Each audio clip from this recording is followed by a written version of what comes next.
Keerthisri news. Medak నియోజకవర్గం incharge జంగిలి Veeranna Raghunandan Rao assigned భూములను కొట్టేసి పట్టా భూములుగా మార్చుకున్నాడు. ఒక న్యాయవాది హోదాలో ఉన్న ఎంపీ అక్రమంగా అసైన్డ్ భూములను చూసి దొరికిపోయాడు. న్యాయవాది వట్టెం రవికృష్ణ. అది దానికి నిర్ధారణ ఏంటంటే రిజిస్ట్రేషన్ వెబ్సైట్ లో ఈ రోజుకి కూడా యాజ్ ఆఫ్ టుడే అది 2006లోనే దాన్ని గవర్నమెంట్ ల్యాండ్ కింద చూపించారు.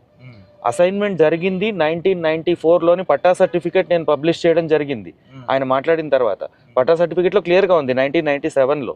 మనకి అసైన్ ల్యాండ్స్ ఏవైనా సరే GOMS నెంబర్ 1406 ఆఫ్ 1958 వచ్చిన తర్వాత ల్యాండ్లెస్ పూర్ కేటగిరీలో ఇవ్వబడిన ఎటువంటి ల్యాండ్ కూడా prevention of transfer act 1977 amend చేయకుండా పట్టాగా చేయడానికి వీలు లేదు. ఇది చట్టం. మీరు ఒక బంగారాన్ని దొంగతనం చేసుకొని వచ్చారు, ఓకేనా? నేను దొంగతనం చేయలా, మీరు దొంగతనం చేసుకొని వచ్చారు, మీరు నాకు అమ్మారు, నేను కొన్నాను ఆ బంగారాన్ని. నేను దొంగ బంగారం కొనడం తప్ప కాదా? మరి అటువంటప్పుడు ఈయన కొన్నప్పుడు 2023లో దాన్ని పట్టా కింద మార్చేశారు ఆల్రెడీ. ఈయన ఏం చేశాడంటే ఒక ప్రాక్సీని పెట్టుకొని ప్రాక్సీ ద్వారా దాన్ని చేయించి ఈయన కొన్నాడు. దాన్ని స్పష్టంగా అర్థమవుతుంది దాంట్లో.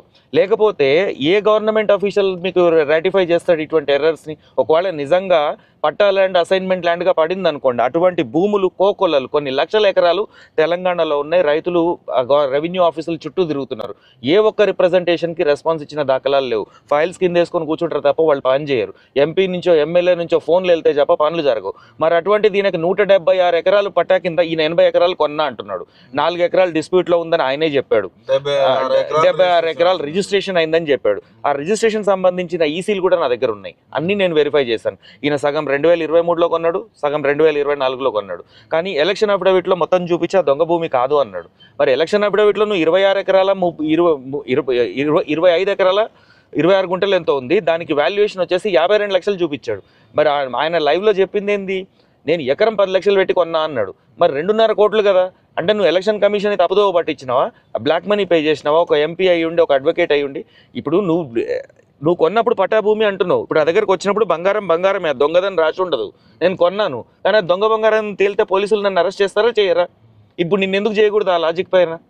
నువ్వు తప్పు చేసావు కదా. నువ్వు అడ్వకేట్, నువ్వు పోనీ నువ్వు చదువురాని ఎమ్మెల్యేవో చదువురాని ఎంపీవో చదువుకోలేదు అనుకుంటే నేను ఒప్పుకుంటా.